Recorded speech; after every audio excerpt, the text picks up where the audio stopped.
کا ایک اور واقعہ شہر حیدرآباد میں ہوا تھا۔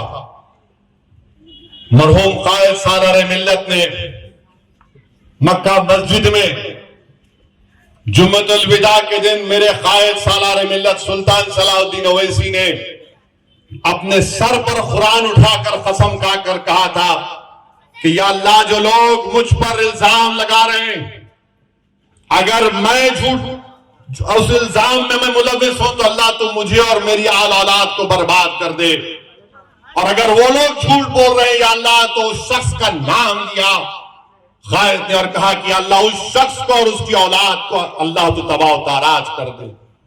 دنیا نے دیکھ لیا کہ قائد سچا تھا، الزام لگانے والے جھوٹے تھے، اس لیے قرآن کا کرم اور فضل ہے کہ ہر الیکشن میں ان کو ہار ہوتی ہے، ہر الیکشن میں ان کو ہار ہوتی ہے۔ کیوں ہوتی ہے؟ کیونکہ سالار نے قرآن کریم کو اپنے سر پر اٹھا کر قسم کھا کر کہا تھا۔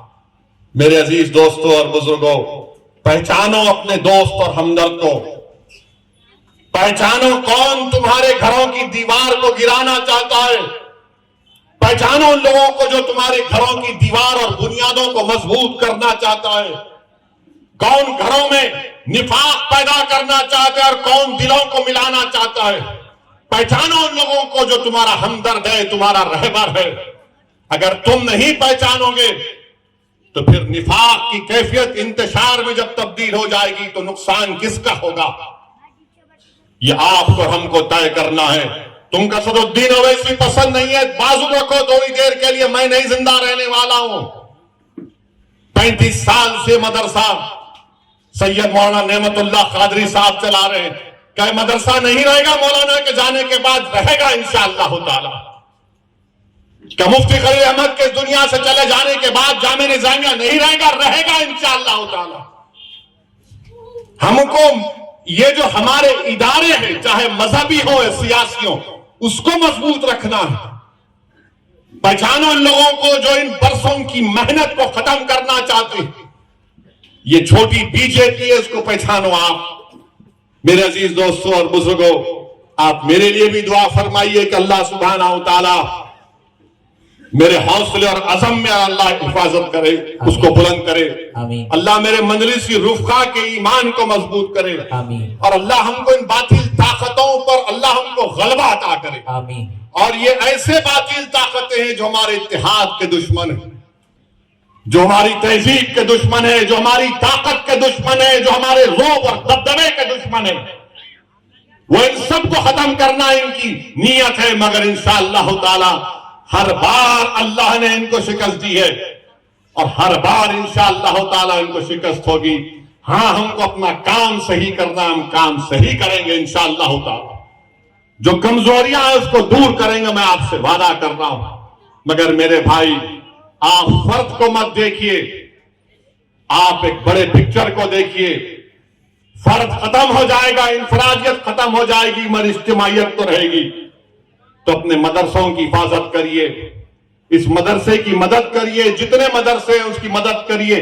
مدرسے اسلام کا قلعہ ہیں، اس قلعے کو مضبوط رکھیے، اس قلعے کے فصیلوں کو مضبوط رکھیے۔ کیسے رکھیں گے؟ مدرسوں کی مدد کریں گے۔ یہ نہیں ارے وہ مدرسے مولانا بہت کما رہے، کیا کما رہے؟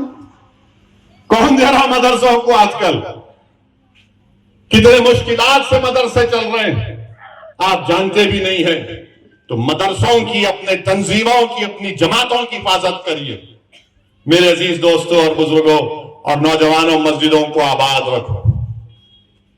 نوجوانوں، تم سے میں کہہ رہا ہوں، ہماری مسجد ہم نے کھو دی، اور وہاں پر کیا کیا جا رہا ہے آپ دیکھ رہے ہیں۔ نوجوانوں، کیا تمہارے دلوں میں، ہمارے دلوں میں تکلیف نہیں ہوتی کہ جس جگہ پر ہم نے 500 سال حی علی الصلاۃ اور حی علی الفلاح کی صدائیں دی، جہاں پر ہم نے بیٹھ کر قرآن کریم کا ذکر کیا، جہاں پر ہم نے بیٹھ کر صلاۃ السلام کے نذرانے پیش کیے، آج وہ جگہ ہمارے ہاتھ میں نہیں ہے۔ نوجوانوں، کیا تم کو نہیں دکھ رہا کہ ابھی ایسے 3-4 مساجد ہیں جس میں دلی کی سنہری والی مسجد بھی ہے؟ میرے عزیز دوستو، یاد رکھو نوجوانوں، یہ جو طاقتیں ہیں نا، تمہارے دل سے جب اتحاد کو نکالنا چاہتے ہیں، کیوں نکالنا چاہتے ہیں؟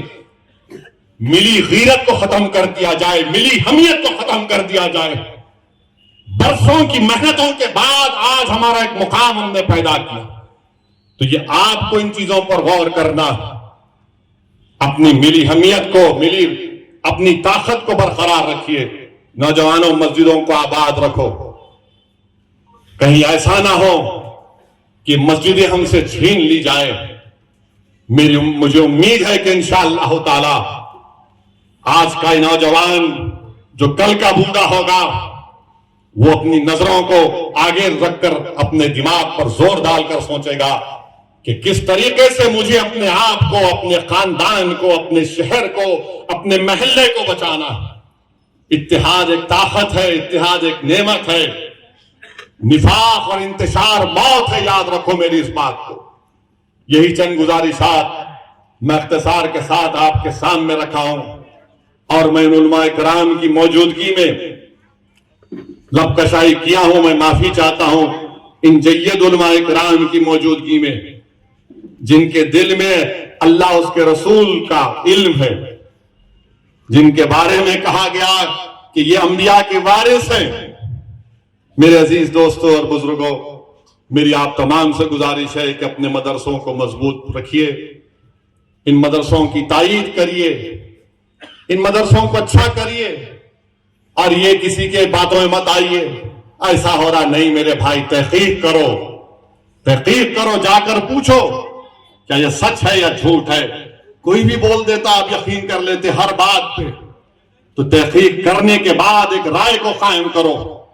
دشمن تو یہی چاہتا ہے کہ جھوٹ کے ذریعے اپنے محل کو تعمیر کیا جائے، دشمن تو یہی چاہتا ہے کہ جھوٹ کے ذریعے ان تمام اداروں کو کمزور کر کے رکھ دیا جائے۔ تو میری آپ تمام سے گزارش ہے کہ یہ ہمارا نیا سال فرسٹ محرم ہمارا نیا سال ہے۔ ٹھیک ہے، دنیا میں ہم رہتے ہیں، کام کاج کرنا ہے، تو 31 دسمبر ہے، مگر اس کا یہ مطلب نہیں ہے کہ تم ناچ رہے، باجا بجا رہے۔ ارے دیوانے، کبھی اتنی خوشی کا اظہار اپنے ضعیف ماں باپ کے سامنے بھی جا کے کرو، جا کے اپنے اپنی اماں کے پیر پکڑ لے، اماں آج تیری گود میں اٹھاتا ہوں میں۔ نہیں، دوست کو اٹھائیں گے آج 12 بجے۔ ارے اماں کے پیر پڑ لے، باپ کے پیر پڑ لے، اپنے بیوی کا حق ادا کر دے، مگر نہیں، ہیرو بننا ہے، کول۔ خبر میں گئے تو پورا کول نکل جاتا،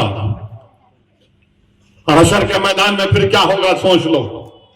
یاد رکھو، اس دنیا میں آئے تو جائیں گے، کوئی بچنے والا نہیں ہے، سب کو جانا ہے۔